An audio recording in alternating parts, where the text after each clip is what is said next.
భారతదేశంలోనే ఎంతో ప్రత్యేకించి ఒక మహిళని వారి యొక్క స్త్రీమూర్తిగా కొలుస్తూ, అలానే ఒక దేవతామూర్తిగా అయితే భారతదేశ ప్రజలు, అలానే ప్రతి ఒక్కరు కూడా కొలుస్తున్న పరిస్థితి. అటువంటి భారతదేశంలో అంతర్జాతీయ మహిళా దినోత్సవ సందర్భంగా ఎన్నో కార్యక్రమాలు, అలానే ఎన్నెన్నో సంఘ సేవలు చేస్తూ వారి అందరికీ ప్రజలకు ఎంతో సేవను కల్పించే వాళ్ళందరితో కూడా మనం ముఖాముఖి కార్యక్రమాన్ని అయితే స్వతంత్ర టీవీ అయితే నిర్వహిస్తుంది. అదేవిధంగా మనం అనకాపల్లి జిల్లాలో ఏదైతే అనకాపల్లి ఎక్స్ఎంపీగా పోటీ చేసి, అలానే ప్రధానంగా రాజకీయ పరంగా పక్కన పెడితే పేద విద్యార్థులు, అలానే ఎవరైతే ఆరోగ్యంగా అయితే ఇబ్బందులు ఎదుర్కొంటారో వారందరికీ కూడా ఎంతో సహాయ సహకారాలు అందిస్తున్న ఒక మహిళా వనిత. అసలు ఆవిడ పేరు చెప్తేనే దాదాపు ఎంతో మంది అయితే ఈ యొక్క సహాయం పొందామని అయితే కన్నీటిని కూడా ఆవిడని ఆనంద బాష్పాలతో ఆవిడనైతే కొలుస్తుంటారు. అసలు ఆవిడ ఎవరు, ఆవిడ పూర్తిగా అసలు ఏం చేశారు, ఎందుకు ప్రజలంతా కూడా ఆవిడపై మమనన్న చూపుతూ ఆవిడతో ముందుకు వస్తున్నారని అయితే తెలుసుకుందాం. అమ్మ నమస్తే, చెప్పండి ఎలా ఉన్నారు? ముందుగా మీకు మహిళా దినోత్సవ శుభాకాంక్షలు. అసలు మీరు డాక్టర్గా ఎంతో మందిని ఎప్పటి నుండో కూడా సర్వీస్ చేస్తున్నారు. ఎంతో కుటుంబ నేపథ్యంలో కూడా మీ యొక్క కుటుంబం కూడా విద్య ఆ ఏజెస్ లోనే దాదాపు ఒక 50 ఏళ్ళ క్రితంగానే ఒక డాక్టర్ గా ముందుకు తీసుకురావాలని అయితే మీ ఫ్యామిలీ కూడా కోరుతున్నారు. దాన్ని ఎలా చూడొచ్చు? అసలు మీ కుటుంబ నేపథ్యం ఏంటి? ముందుగా స్వతంత్ర టీవీ వ్యూయర్స్ అయిన మహిళా మూర్తులందరికీ కూడా అంతర్జాతీయ మహిళా దినోత్సవ శుభాకాంక్షలు. అందరికీ కూడా ఒక డాక్టర్ గా నేను గత 30 సంవత్సరాల నుంచి ప్రాంత ప్రజలందరికీ కూడా పరిచయం. మరి అనేక మంది యొక్క ప్రేమాభిమానాలు పొందటం నా పూర్వజన్మ సుకృతం. మా తల్లిదండ్రుల యొక్క వారికి కూడా నేను ఎంతో రుణపడి ఉంటాను. ఎందుకంటే కుటుంబ నేపథ్యం, అమ్మ సాధారణ గృహిణి, నాన్నగారు SSLC వరకు చదువుకుని ఆ రోజుల్లోనే కోఆపరేటివ్ ఎగ్జామ్స్ పాస్ అయ్యి కోఆపరేటివ్ డిపార్ట్మెంట్ లో అఫిషియేటింగ్ అకౌంటెంట్ పొజిషన్ లో రిటైర్ అయ్యారు. సో ఆయనకి విద్య పట్ల ఉన్న మక్కువ, ముఖ్యంగా మహిళలకి ఆరోగ్య సమస్యలు, ముఖ్య రూరల్ ప్రాంతం అనకాపల్లి జిల్లాలోనే పాయకరావుపేట నియోజకవర్గం, ఇప్పటి పాయకరావుపేట నియోజకవర్గం, ఎస్రాయవరం నా స్వగ్రామం. తల్లిదండ్రులు ఇద్దరిది కూడా స్వస్థలం అక్కడే. సో నా పుట్టిన ప్రదేశం కూడా అదే. గురజాడ వారు కూడా అక్కడే పుట్టారని అక్కడ చెప్పుకునేవారు. అంటే ఆయన పెరిగింది, విద్యాభ్యాసం నివసించింది విజయనగరం అయినా కూడా మేనమామ ఇంటికి ఆ డెలివరీ నిమిత్తం వచ్చారని, ఆయన అక్కడే పుట్టారని ఆ ప్రాంతం అంతా ఓన్ చేసుకుని అక్కడ గురజాడ వారి విగ్రహం కూడా ఆ గ్రామంలో ఉంటుంది. దేశమును ప్రేమించుమన్నా, మంచి అన్నది పెంచుమన్నా అని గురజాడ వారి రచనలు కానీ, పుత్తడి బొమ్మ, పూర్ణమ్మ లాంటి ఆ గేయాలంతా కూడా అక్కడ టీచర్స్ అంతా కూడా మా చిన్నతనంలో అక్కడ ఒక కళా ప్రాంగణం ఉండేది ఊరి మధ్యలో, అక్కడ అవన్నీ కూడా ప్రదర్శించేవాళ్ళు. సో అదొక స్ఫూర్తిదాయకమైన పెరుగుదల నాది, నా బాల్యం అంతా కూడా. నాన్నగారు సహాధ్యాయులు, ఎక్కువ మంది టీచర్స్. సో వాళ్ళంతా కూడా విద్య పట్ల వాళ్ళకున్న మక్కువ, టీచర్స్ తో ఉన్న అసోసియేషన్, ఆడపిల్లలైనా సరే చదివించాలి, ఎందుకంటే పిల్లలకి మనం ఇచ్చే ఆస్తి విద్య అని మా నాన్నగారు అప్పుడే నమ్మేవాళ్ళు. సో ఎవరైనా సరే వాళ్ళకి చదువే మనం ఇచ్చే ఆస్తి అని. ఆస్తిపాస్తులు శాశ్వతం కాదు, విద్యతోనే పిల్లలందరూ కూడా ఒక మంచి భవిష్యత్తు, వాళ్ళకు ఒక గౌరవం సమాజంలో గాని, జీవితంలో గాని, కుటుంబంలో గాని వాళ్ళు జ్ఞానంతో ఒక గౌరవం పొందాలి అని మా నాన్నగారు మంచి ఆశయాలతో ఉండేవారు. ఆయన యొక్క కృషి, అంటే ఆయన నన్ను మోల్డ్ చేశారని ఇవాళ కూడా నేను అనుకుంటాను. ఎందుకంటే పుట్టిన పిల్లలకి ఏం తెలుస్తుంది పసితనంలో, తల్లిదండ్రులు ఎట్లాగో మనల్ని ఎలా ప్రాకి మనల్ని పైకి తీసుకొస్తే వారు చెప్పినట్లే మనం నడుచుకుంటూ ఉంటాము. సో మా తల్లిదండ్రులు ఇద్దరి యొక్క ఆశీస్సులతో, ఆ తర్వాత మా భర్త గారు అయినటువంటి డాక్టర్ విష్ణుమూర్తి గారు, ఆయన కూడా నా సహాధ్యాయి ఆంధ్ర మెడికల్ కాలేజ్లో. ఆయన కూడా ఉన్నత విలువలతో, ఆశయాలతో ఉన్న వ్యక్తి. మా క్లాస్మేట్ కాబట్టి నాకు ఆయన గురించి బాగా తెలుసు. అనేక ఉద్యమాల్లో కూడా ఆయన పార్టిసిపేట్ చేసేవాళ్ళు. అంటే స్టూడెంట్స్ కి సంబంధించి హాస్టల్స్ లో ఏదైనా ఇబ్బందులు లేకపోతే కాలేజ్ యూనియన్ తరఫున ఆయన అక్కడ ఉన్న ఆర్ఎంఓకి లెటర్స్ ఇవ్వటం, సూపరింటెండెంట్ తో మాట్లాడటం, ఒక చిన్న యాక్టివ్ గా ముందుకుండేవాళ్ళు. హౌస్ సర్జన్ అసోసియేషన్ ప్రెసిడెంట్ గా చేశారు, స్పోర్ట్స్ సెక్రటరీ చేశారు, పీజీ అసోసియేషన్ ప్రెసిడెంట్ గా చేశారు. ఆ రోజుల్లోనే ప్రైవేట్ మెడికల్ కాలేజెస్ కి మరి జీవో వస్తే రాష్ట్ర వ్యాప్తంగా ఉన్న డాక్టర్స్, జూనియర్ డాక్టర్స్ అందరు అసోసియేషన్ కన్వీనర్ గా చేసి ఆ జీవోని క్యాన్సిల్ చేసి పేద విద్యార్థులు చదువుకోవాలి, ప్రభుత్వ వైద్యం అంటే వైద్యం అంతా కూడా కళాశాలన్నీ గవర్నమెంట్ నిర్మించాలి తప్ప ప్రైవేట్కి ఇవ్వకూడదని ఆ రోజుల్లోనే ఆ జీవోని క్యాన్సిల్ చేయించి సక్సెస్ చేయించారు. సో మీ ఇద్దరం కూడా అనుకుని మా పెద్దలకి చెప్పి మేము వివాహం చేసుకున్నాము. సో ఆ తర్వాత మా జీవితం కూడా అదే ఆశయాలతో కొనసాగిందని నేను భావిస్తూ ఉన్నాను, ప్రజలందరి యొక్క అభిమానంతో. సో మా అత్తమామలు కూడా అంతే సపోర్ట్ ఇచ్చారు. మా మామగారు ఈ మునగపాక మండలం, మన యలమంచిలి నియోజకవర్గం మునగపాక మండలం చూచుకొండ గ్రామ మునసబు గారు ఆయన. సో వారు 5గురు అన్నదమ్ములు, అందరూ కూడా ఆ గ్రామం అభివృద్ధి కోసం కానీ, ఎందుకంటే వాళ్ళకున్న అవకాశాలతో ఊరి పెద్దలుగా వాళ్ళు మెలిగారు. అనేక మంది రాజకీయ పార్టీ నాయకులతో కూడా మమేకమయ్యి, అంటే రాజకీయం అనేది రాజకీయంగా కాకుండా ప్రజా శ్రేయస్సు కోసం ఆ ఊర్లో వారికి ఏ కష్టం వచ్చినా ఏదైనా సరే నిలబడటం, వారితో పాటు ప్రయాణం చేయటము, అక్కడున్న నేతలందరినీ కలిసి వాళ్ళకి సహాయం అందేలా చేయటము. అట్లాగే ఊర్లో కూడా ఒక పెద్దరికం, ఒక కార్యక్రమం చేయాలన్నా, ఒక ఉత్సవాలు చేయాలన్నా మా మామగారు, మా బావగారులు, మా డాక్టర్ గారు అంటే చదువు రీత్యా ఇటువైపు వచ్చారు. బట్ ఆయన సేవా కార్యక్రమాలు ఈ రకంగా కొనసాగించేవాళ్ళు. సో ఈ నేపథ్యం మా ప్రయాణానికి ఒక పెద్ద పునాది అని నేను చెప్పగలను. ప్రధానంగా మీరు ఇప్పుడు చెప్పే దీని మొత్తంలో కూడా ఒక లవ్ స్టోరీ అయితే అప్పట్లో ట్రాక్ అనేది నడిచిందని చెప్పుకోవచ్చు. అంటే పబ్లిక్ కూడా ఇప్పుడున్న సొసైటీ పిల్లలకు కూడా ఈ లవ్ ట్రాక్ ని మిస్యూజ్ చేస్తున్నారు. అలా కాకుండా అసలు వాళ్ళకి ఎటువంటి సూచన ఇవ్వచ్చు? ఎందుకంటే మీది కావచ్చు, సారథి కావచ్చు, ఇద్దరిది కూడా ఒక మంచి ట్రాక్ చేసి దాన్ని కూడా ఒక వెల్ విషర్ గా, అందరికి వెల్ విషర్స్ గా ఉండే విధంగా మీరు క్రియేట్ చేస్తున్నారు. అది ఎలా ఉంటుంది? అసలు మీ లవ్ స్టోరీ ఎలా జరిగింది? ఆ తర్వాత వైద్య రంగంలో మీరు చేసే ఎటువంటి ప్రజలకు ఉపయోగపడింది, ఏ విధంగా చేశారు? తప్పకుండా నేటి యువతీ యువకులకైతే నేను ధైర్యంగా చెప్పగలను. ఎందుకంటే మేము మా యొక్క ఆశయాలని చూసి మేము ఇష్టపడి మ్యారేజ్ చేసుకున్నాము. అంటే ఈ రోజుల్లో చెప్తా ఉంటారు కొన్ని సినిమాల్లో ఇన్ఫాచ్యుయేషన్ అలాంటిది కాకుండా ఒక 5 సంవత్సరాలు ఒకరినొకరు అర్థం చేసుకుని, ఎందుకంటే మా నాన్నగారు పేదలందరికీ వైద్యం చేయమని నన్ను కష్టపడి చదివించారు. మా డాక్టర్ గారు పేదలకి చేయాలి, అంటే ఏదైనా ఆపదలో ఉన్న వాళ్ళని ఆదుకోవాలి అని ఆయన సాక్రిఫైస్ చేసి అందరినీ మూవ్ చేసిన విధానం కూడా నాకు నచ్చి, ఇద్దరు కూడా పేరెంట్స్ కి చెప్పి వారు కూడా దాన్ని యాక్సెప్ట్ చేశారు. సో ఎక్కువ యుద్ధం అయితే చేయలేదు. అంటే అందరూ కూడా ఇద్దరు మంచి కుటుంబాలు కాబట్టి నాన్నగారు వరకట్నం ఇవ్వనని ఆ రోజుల్లోనే చెప్పారు. మా డాక్టర్ గారు అప్పటికే స్టూడెంట్ గా ఉన్నప్పుడే నేను కట్నం తీసుకోకుండా వివాహం చేసుకుంటాను ఆయన చెప్పారు. సో ఈ రకంగా ఆశయాలు కూడా కుటుంబాల మధ్య కలిసాయి. మా మామగారు, మా బావగారు వాళ్ళు కూడా ఒక ఆశయంతో, అంటే ఊరి మంచి కోసం డాక్టర్స్ ఇద్దరు ఒకరినొకరు ఇష్టపడ్డారు. సో వాళ్ళు చదువుకున్నవారు, ఉన్నత విద్యావంతులు, వారి జీవితాన్ని వాళ్ళు చక్కదిద్దుకోగలరు అన్న ఒక నమ్మకంతో వాళ్ళంతా కూడా మాకు అండగా నిలబడ్డారు. బహుశా మరి వారు అనుకున్నది నిజం చేశామని మేము భావిస్తూ ఉన్నాము. సో ఇప్పటికీ కూడా నేను పొలిటికల్ ప్రయాణం కూడా మా కుటుంబ సభ్యులందరికీ కూడా ఒకసారి ఇంటికి పిలిచి, మొట్టమొదటిసారిగా నేను అనకాపల్లి పార్లమెంట్ ఒక మహిళని నేను స్టెప్ అవుట్ చేస్తున్నాను, అంటే మనలాంటి సాంప్రదాయ కుటుంబం నుండి నేను వెళ్తున్నాను, మీ అందరికీ ఆమోదయోగ్యమైతే, ఎందుకంటే మీకు చిన్న రాజకీయ నేపథ్యం తెలుసు, మీరందరూ కూడా కొంతమంది నాయకులతో మీ ప్రయాణం కూడా జరిగింది, మీరు మనస్ఫూర్తిగా ఆశీస్సులు ఇస్తేనే నేను వెళ్తాను. ఇప్పుడు ఇవాళ నా జీవితానికి వచ్చిన లోటేమీ లేదు. మేము సేవా కార్యక్రమాలు చేస్తున్నాము, ట్రస్ట్ స్థాపించాము, పేదలకు వైద్యం చేస్తున్నాము తక్కువ ఫీజులతో, వీఆర్ కంఫర్టబుల్.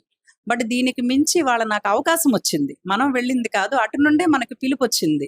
సో ఒక గౌరవప్రదమైన ఆహ్వానం అందుకున్నప్పుడు మనం దాని నిర్ణయం మనం తీసుకోవాలి. ఇంతకంటే మించి మనం ప్రజలకు ఏమైనా చేయగలిగే అవకాశం ఉంటే తప్పనిసరిగా మీ ఆమోదం ఉంటే నేను వెళ్తాను, ప్రొవైడెడ్ పొలిటికల్లో ఉన్నటువంటి అటువంటి ఇబ్బందులు మీకు తెలుసు. సో అంటే వితౌట్ ఎనీ రీజన్ కొన్ని బురద జల్లే ప్రయత్నాలు కూడా చేస్తూ ఉంటారు. బట్ నా మీద మీకు నమ్మకం ఉండాలి. సో అట్లా ఉంటే తప్పనిసరిగా నేనైతే చేస్తాను. ఎందుకంటే విద్యావంతులు రాజకీయాల్లోకి రావాలని మనమే చెప్తా ఉంటాము వేదికల మీద.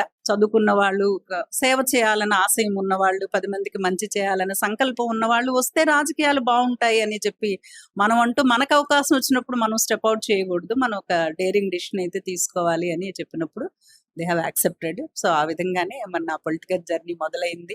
మరి జగన్ గారు అవకాశం ఇచ్చారు. మరి ఈ ప్రాంతంలో, అంటే అనకాపల్లి పార్లమెంట్ నుంచి మొట్టమొదటి మహిళా పార్లమెంటేరియన్ గా ప్రజలందరూ కూడా ఆశీర్వదించారు. 89,000 ఆడ్ మెజారిటీ కూడా ఇచ్చారు. ఫస్ట్ టైం మరి రాజకీయాల్లో అయినా సరే అందరూ కూడా ఆశీర్వదించారు. నేను ఎప్పుడు కూడా నా జీవితం అంతా కూడా నా ప్రజలకి, జగనన్నకి ఎప్పుడు కూడా కృతజ్ఞురాలనే ఉంటాను. ఎందుకంటే చాలా అవకాశం పార్లమెంట్ లో కూడా నేను అనేక సందర్భాల్లో మాట్లాడాను. మన లోకల్ ఇష్యూస్ గురించి, పార్టీ సంబంధించిన విషయాలు, హైయెస్ట్ నంబర్ ఇంచుమించు 54 సార్లు మాట్లాడినట్టున్నాను నేను. అన్ని బిల్స్ మాట్లాడాను. ముఖ్యంగా మహిళా రిజర్వేషన్ బిల్ 33% రిజర్వేషన్ గురించి మాట్లాడేటప్పుడు వైఎస్ఆర్ పార్టీ నుంచి నేను, వంగా గీత గారు ఇద్దరు కూడా మాట్లాడాము. సో అది నాకు చాలా సంతోషం. ఎందుకంటే అంతకుముందు అనేక మహిళా దినోత్సవ వేడుకల్లో నేను యాజ్ అ డాక్టర్ నేను పార్టిసిపేట్ చేసినప్పుడు ఈ బిల్లు కోసం అందరూ అంటున్నారు, ఎప్పుడు కూడా రావటం లేదని నేనే ఆ బిల్లు మీద మాట్లాడటం, అది ఆమోదం అవ్వటం కూడా మా టైంలోనే, మరి దానికి కూడా ఆమోద ముద్ర సెంట్రల్ గవర్నమెంట్ సెంటర్లో ఆమోద జీవో కూడా పాస్ అయింది. సో ఇది కూడా నాకు చాలా చాలా సంతోషంగా అనిపించింది. క్లారిటీతోనే రాజకీయాల్లోకి వచ్చాము. మీకు ముందే చెప్పాను, మా కుటుంబ సభ్యులతో మాట్లాడినప్పుడు కూడా సో రాజకీయ వ్యవస్థ ఇలా ఉంటుందని కదా, చాలా మంది విద్యావంతులు కానీ బాగా ఉన్నత చదువులు చదివి ఆశయాలు ఉన్న వాళ్ళు కూడా భయపడుతున్నారు రావటానికి. కానీ మేము వివేకానందని ఆశయాలతో ఒక మదర్ థెరీసా గారిని, అబ్దుల్ కలాం గారు గాని, అంటే వారందరి గురించి మేము పిల్లలకి ఎలక్యూషన్ కాంపిటీషన్స్ పెట్టేటప్పుడు మేము చదువుకున్నప్పుడు వేరు. ట్రస్ట్ కార్యక్రమాల్లో ఇంకా ఎక్కువ తెలుసుకున్నాం వారి గురించి. వాళ్ళంతా దేశం కోసం ఎంత త్యాగాలు చేశారు. దేశం చాలా బావుండాలని ఎంత కలలు కన్నారు. ప్రజలకు ఎంత సేవ చేశారు. ఈ ఇన్‌స్పైరింగ్ స్పీచెస్ మేము పిల్లలకి ఎలక్యూషన్ పెట్టేవాళ్ళం గానీ, we used to learn more from them. So, అందువల్ల ఏంటంటే మనం కొంత ఇప్పుడు గాంధీజీ వీళ్ళంతా కూడా దేశ స్వతంత్రం కోసం ఎందుకు పోరాటం చేశారు? వాళ్ళ లైఫ్ కంఫర్టబుల్‌గా ఉంటే అవ్వదా అందరిలాగా? కొంతమంది ప్రతిస్పందిస్తారు. కొన్ని సమస్యల మీద గాని, ఇంకా బావుంటే అని గాని, ఆ స్పందన కొందరికుంటుంది. సో, ఆ స్పందన మాకు కలిగింది.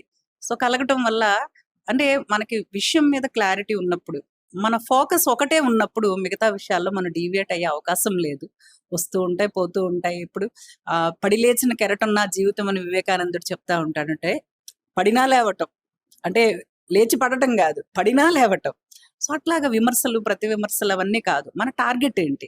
మన గోల్ ఏంటి? అసలు మనం ఎందుకొచ్చాం రాజకీయాల్లోకి? ఒక ఉన్నతమైన ప్రొఫెషన్‌ని మనం వదులుకొని అంటే పూర్తిగా వదులుకొని అయిష్టంగా కాదు. ప్రొఫెషన్ ఇష్టం లేక వచ్చింది గాదు. ప్రొఫెషన్ నుంచి రిటైర్ అయిపోయి వచ్చింది గాదు. చాలా ఫార్మ్‌లో ఉంటూ ఒక 5 ఇయర్స్ మనం మన ముద్ర వేద్దాం. మన అవకాశం మనం ఉపయోగించుకుందాం. మన ప్రజలకి ఏం అవసరమో మనకు తెలుసు విద్యావంతులుగా. ఎందుకంటే ఎడ్యుకేషన్ వల్ల ఎలా నిలబడ్డాం మేము. మేమిద్దరం చదువుకున్నాం. మా వల్ల ఎంతోమంది డాక్టర్స్ అయ్యారు మా ఫ్యామిలీలో. Family all of a sudden ఒక్కసారిగా బయటకొచ్చింది. అలా అందరి కుటుంబాలు అట్లా బాగుంటే ఇవాళ ప్రపంచం అంతా ఒక గ్లోబల్ విలేజ్ అయింది. పిల్లలకి మంచి విద్య అందిస్తే ఎక్కడికైనా వెళ్తారు. కేంద్రీయ విద్యాలయం దానికోసం ఎంతో ఫైట్ చేసని వాళ్ళొచ్చింది. సో, ఆ పేపర్ వర్క్ దగ్గర చాలా కష్టపడ్డాం. అంతకుముందు ఏదో మూవ్ చేశారు. మా ముందు ప్రభుత్వం చేశారు. అవంతి శ్రీనివాస్ గారు అప్పుడు ఎంపీ కాబట్టి నాకు తెలుసు. ఆ తర్వాత ఆయనే వైఎస్ఆర్ పార్టీలో మినిస్టర్‌గా కూడా ఉన్నారు. So, I used to get some paper work from him. So, ఆ తర్వాత నేను గట్టి ఫాలో అప్ చేశాను. దాన్ని మెటీరియలైజ్ చేశాను. శాంక్షన్ చేసుకున్నాం. ఇవాళ ఒక మంచి క్వాలిటీ ఎడ్యుకేషన్ అనకాపల్లికి తెచ్చానన్న సంతృప్తి నాకుంది. అట్లాగే ఒక లైబ్రరీ. అన్ని ప్రైవేట్ లైబ్రరీస్. మనం ప్రభుత్వం నుంచి ఒక మంచి లైబ్రరీ జిల్లా కేంద్రమైంది. ఏమి హంగులు కావాలి ఇక్కడికి? ఇమ్మీడియేట్‌గా మా టైంలోనే అనకాపల్లి కొత్త జిల్లా వచ్చింది. సో, ఇక్కడ మీకు పూడిమడక బైపాస్ దగ్గర సీఎస్ఆర్ నిధులు తీసుకున్నాను నేను. నేను స్టీల్ అండ్ కోల్ కమిటీలో నేను standing committee member. So, coal India చాలా ఎక్కువ వాళ్ళకి ప్రాఫిట్స్ ఉంటాయన్నమాట. వాళ్ళ చుట్టుపక్కల కలకత్తా బేస్డ్ అది. సో, అక్కడ వాళ్ళు చాలా చుట్టుపక్కల చాలా సీఎస్ఆర్ యాక్టివిటీస్ చేస్తారు. Being a member it's my privilege. So, నేను ఒక లెటర్ పెట్టాను. అంటే వాళ్ళు ఎడ్యుకేషన్ సంబంధించి ఏదైనా ఇస్తామన్నారు. అప్పటికే జగన్మోహన్ రెడ్డి గారు నాడు నేడు స్కూల్స్ అన్ని చాలా బాగా చేస్తూ ఉన్నారు. సో, అందువల్ల నేను చెప్పాను మాకొక లైబ్రరీ. సో, ఒక digital library, digital training centre, books library అట్లా మాకు ఆధునిక హంగులతో ఒక మంచి లైబ్రరీకి ఇవ్వండి అంటే అయితే డిజైన్ చేసి ఇమ్మన్నారు. సో, కలెక్టర్ గారు మేము కూర్చొని సో, ఒక డిజైన్ వేసి ఇప్పుడు 3 అంతస్తుల్లో 89.9 లక్షలు సుమారు ₹1,00,00,000. సో, ఇక్కడ ఆల్రెడీ బిల్డింగ్ పూర్తయిపోయింది. ఇంటీరియర్స్ కొంత ర్యాక్స్ అవి చేస్తున్నారు కలెక్టర్ గారు ఇంకొంచెం సీఎస్ఆర్ ఫండ్స్ యాడ్ చేసి. సో, అది నాకెంతో సంతోషం. ఎందుకంటే భవిష్యత్తులో పిల్లలు చదువు తర్వాత ఇప్పుడు కాంపిటీటివ్ ఎగ్జామ్స్‌కి ప్రిపేర్ అవ్వడానికి కూడా ఒక ఇంటలెక్చువల్ పీపుల్స్‌తో వాళ్ళకి అడ్రెస్ చేయించడానికి ఒక సెమినార్ హాల్. సో, ఒక డిజిటల్ లైబ్రరీ, కంప్యూటర్స్, ఒక books library. So, G+2 building ఇక్కడ ఈ పక్కనే మనకి పూడిమడక రోడ్డు ఈ బైపాస్ దగ్గర అదొకటొచ్చింది. These are all my passions. అట్లాగే ఎన్టీఆర్ హాస్పిటల్ ఎదురుగా క్రిటికల్ కేర్ బ్లాక్. అది central government. So, casualty. So, మన వాడుక భాషలో అర్థం అవ్వాలంటే కేజీహెచ్ క్యాజువాలిటీ 50 పడకలు. సో, అందులో మీకు బర్న్స్ ఏదైనా ఇండస్ట్రియల్ బర్న్స్ గాని, కాలిపోయిన వాళ్ళు, తర్వాత డయాలిసిస్. సో, ఎప్పటినుంచో మనం డయాలిసిస్ కోసం అనుకుంటున్నాం. కిడ్నీ పేషెంట్లు ఎక్కడికో వెళ్తారని. సో, డయాలిసిస్ పేషెంట్స్‌కి. అట్లా ఎనీ ఎమర్జెన్సీ అంటే స్నేక్ బైట్ గాని, లేదు యూజువల్‌గా ఆపరేషన్స్ వాటిలో అమ్నియాటిక్ ఫ్లూయిడ్ ఎంబలిజం అంటాం గైనిక్‌లో. Most unpredictable and most dangerous. Just అలా డెలివరీ అవుతారు. సడెన్‌గా ఉమ్మనీరులో కొంత పార్ట్స్ లంగ్స్‌లోకి వెళ్ళిపోయి ఆయాసం వచ్చి వెంటిలేట్ చేయాలి ఇమ్మీడియేట్‌గా. సో, ఇప్పుడు చాలా రిస్క్‌గా ఉండేది ఇంతకుముందు. So, because as a doctor and gynaecologist I know the seriousness. So, within 1 hour కూడా మనకి ఇబ్బంది లేకుండా so, these are all facilities by central government. So, that వాళ్ళు నేమ్ చేశారు క్రిటికల్ కేర్ బ్లాక్. కోవిడ్ తర్వాత ప్రతి జిల్లా హాస్పిటల్‌కి ఇట్లాంటివి మనం హంగులు ఇవ్వాలి అని సెంట్రల్ గవర్నమెంట్ నిర్ణయం తీసుకుంది. అప్పుడు వెంటిలేటర్స్ అన్నీ కొనబడి చాలా ఇంచుమించు 1,00,000 కోట్లు దానికోసం ఖర్చు పెట్టింది సెంట్రల్ గవర్నమెంట్. సో, భవిష్యత్తులో నిధులు కాదు ఇవ్వటం. మనం ఇన్‌ఫ్రాస్ట్రక్చర్ డెవలప్ చేయాలి అని ఆ రోజుల్లో నిర్ణయం తీసుకుంటే, ఆంధ్ర రాష్ట్రంలో కేవలం 3 జిల్లా హాస్పిటల్స్‌కొస్తే అందులో అనకాపల్లి ఒకటి. సో, అది 22.5 కోట్లు. సో, అది పూర్తయిపోయింది. సో, ఇప్పుడు ఇంచుమించు 1 ఆర్ 2 మంత్స్‌లో ఓపెనింగ్‌కి రెడీగా ఉంటుంది. అట్లాగే ఈఎస్ఐ హాస్పిటల్ ఒకటి ఎస్సీజెడ్. ఇప్పుడు ఇండస్ట్రీస్‌లో రోజు మన యాక్సిడెంట్స్ వింటున్నాం. సో, అక్కడ కావాలి మాకని 30 బెడెడ్ హాస్పిటల్. అది డాక్టర్స్‌కి క్వార్టర్స్‌తో సహా 11 డాక్టర్స్‌కి క్వార్టర్స్‌తో సహా ఇది 40,00,00,000 అది 20,00,00,000 ఇంచుమించు 66,00,00,000తో ఇవాళ పూర్తయిపోవస్తుంది. సో, ఇవాళ ఎస్‌ఈజెడ్‌లో ఏ యాక్సిడెంట్ అయినా వాళ్ళు వెంటనే అక్కడ నియర్ బై హాస్పిటల్ అందుబాటులో ఉంది. So, these are all the things which made me so happy as a parliamentarian. అంటే మీకెందుకు చెప్తున్నానంటే డాక్టర్‌గా ఇవి చేయలేను నేను.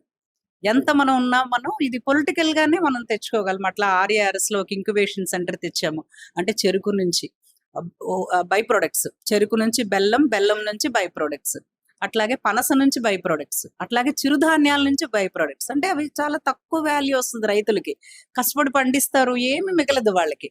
సో, దానికి మార్కెటింగ్ చేసే విధంగా సెంట్రల్ గవర్నమెంట్ నుంచి 4,00,00,000తో ఆ మిషనరీ యూనిట్. సో, వాళ్ళు ఎక్స్‌ప్లెయిన్ చేస్తారు రైతులకంతా గూడా. ఎంఎస్ఎంఈ ద్వారా వాళ్ళకి లోన్ ఇస్తారు.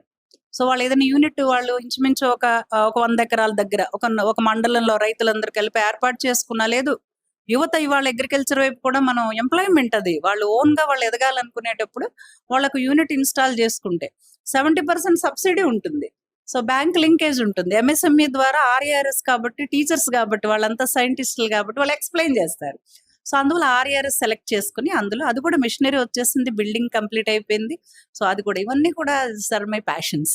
ప్రస్తుతం ఎక్కడ చూసినా సరే కొన్ని అవాంఛనీయ ఘటనలు కావచ్చు, లేదా వైఫ్ అండ్ హస్బెండ్ డిస్టర్బెన్సెస్ కావచ్చు, ఇలా డిఫరెంట్ జరుగుతున్నాయి. అసలు అలా కాకుండా వాళ్ళు ఏ విధంగా ఉండాలి? మానసికంగా ఎలా ఎదుగుదల ఉంటే మంచిదంటారు? సో, ఇది చాలా చాలా ఇంపార్టెంట్. ఇవాళ అంతర్జాతీయ మహిళా దినోత్సవం సందర్భంగా మనం ముఖ్యంగా మహిళలు చాలా స్ట్రాంగ్‌గా ఉండాలి. ఎందుకంటే పురుషులతో సమానంగా ఎదగాలి అనే నినాదం కాదు. ఎదిగే క్రమంలో సో, వాళ్ళు చాలా చాలా ఫిజికల్‌గా, మెంటల్‌గా కూడా వాళ్ళు చాలా ఆరోగ్యంగా ఉండాలి. ఎందుకంటే ఎ sound mind in a sound body. ఎక్కువ మంది ఆడపిల్లలకి ఎనీమియా సమస్యలుంటున్నాయి. యాస్ ఎ డాక్టర్ నేను చెప్పేది. అట్లాగే హైయర్ ఎడ్యుకేషన్‌కి పల్లెటూరుల్లో నుంచి బయటికి పంపించేటప్పుడు ఈ ఈవ్ టీజింగ్ లాంటి యాక్టివిటీస్ ఉంటున్నాయి. రెండోది వాళ్ళ సెల్ ఫోన్ గానీ, మాధ్యమాలు గానీ, సోషల్ మీడియాలో గానీ చాలా చాలా ఇబ్బందులు ఎదురవుతున్నాయి. ఒకప్పటి కంటే ఇవాళ women should be more Brave. All girls should be more Brave. ఎందుకంటే వాళ్ళు చెప్పాను కదా! ఒక టార్గెట్. జీవితంలో మనం ఎదగాలి. గౌరవప్రదమైన జీవితాన్ని సంపాదించాలి. ఆర్థికంగా భర్తకి చేదోడు వాదోడుగా. పోటీ అన్న మాట ఎప్పుడూ లేదు. ఒక కుటుంబాన్ని నిలబెట్టడానికి ఎప్పుడైనా అత్యవసరమైనప్పుడు మనం పిల్లలకి, కుటుంబానికి మంచి భవిష్యత్తు ఇవ్వాలి అంటే మనం కూడా చదువుకొని, మనం కూడా ఆర్థికంగా మనం కూడా స్వేచ్ఛ, మనం కూడా ఆర్థిక స్థిరత్వం కూడా కుటుంబం తొందరగా కూడా వృద్ధి చెందాలి అనే ఒక మంచి భావంతో వచ్చినప్పుడు ఎటువంటి డీవియేషన్స్ కూడా ఉండవు. బట్ ఏదైనా ఉంటే తప్పనిసరిగా పెద్దల్ని కలిసి ముఖ్యంగా తల్లిదండ్రులే ఫస్ట్ గురువులు. వాళ్ళతో చెప్పడానికి ఎప్పుడూ సంకోచం చెందకూడదని నా సలహా. ఏదనుకున్నా ఉచిత సలహా అనుకున్నా నేను పర్వాలేదు గానీ, ఎందుకంటే చాలా మంది ఫ్రెండ్స్‌తో షేర్ చేసుకుంటారు. ఆ విధానానికి స్వస్తి పలకండి అమ్మాయిలు మీరంతా గూడా. ఎందుకంటే అమ్మా, నాన్న కంటే మీకు మీ భవిష్యత్తు గురించి ఆలోచించేవాళ్ళు, ఆశీర్వదించేవాళ్ళు ఇంకెవ్వరూ ఉండరు. So, feel free to share anything.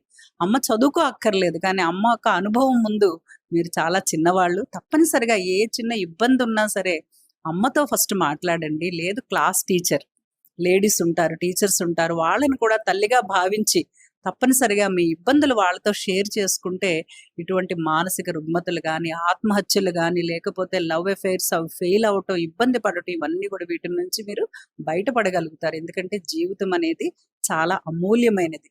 ఒక గైనకాలజిస్ట్ డాక్టర్‌గా నాకు తెలుసు ప్రసవ వేదన ప్రాణాన్ని పణంగా పెట్టి అమ్మ మీకు జన్మనిస్తా ఉంటుంది. మగపిల్లడైనా, ఆడపిల్లైనా కూడా.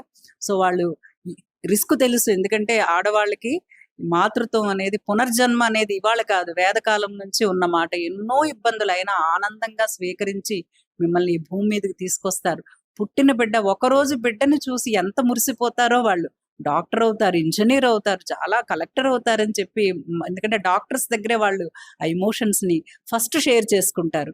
సో, అటువంటి తల్లిదండ్రుల కలలను మీరు నిజం చేయాలంటే ఈ చిన్న చిన్న ఇబ్బందులనేది మీకు చిన్న దూది పింజల్లాగా తేలిపోవాలి. ఎందుకంటే దానికి ఎటువంటి మీకు అవకాశం ఉన్నా వదులుకోకుండా డాక్టర్స్ దగ్గరికి గాని, ఎందుకంటే ఏదైనా ఇబ్బంది కలుగుతుంది, ఏదో ఆందోళనగా ఉంది, టెన్షన్‌గా అది ఏ కారణమైనా అయ్యుండొచ్చు. So, try to share with your family doctor or your mother or your teacher.